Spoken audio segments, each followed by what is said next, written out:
Sicuramente la voglia di rifarsi già da sabato, anche perché siamo usciti con 0 punti, però avendo dato tanto, avendo speso molto e potevamo raccogliere di più.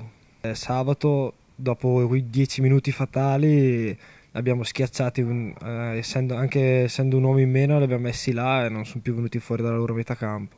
Quindi penso che fisicamente stiamo bene. Aspetto la Sampdoria, non tanto la Sampdoria, come tutte le squadre, secondo me non guardo tanto la Sampdoria o un'altra squadra. Noi scendiamo in campo e vediamo.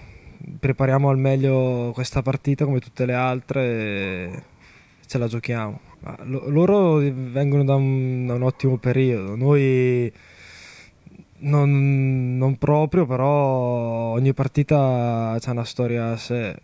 Secondo me, a parte le due che abbiamo davanti, tutte quelle dietro, Brescia, Padova, Reggina, Varese, non penso mollino niente. È un finale di stagione, secondo me, combattuto, è difficile.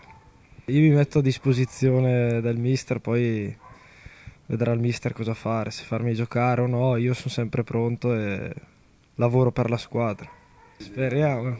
Io spero che arrivi almeno un gol a livello personale, però anche se non arriva, cioè, prima di tutto gli obiettivi della squadra.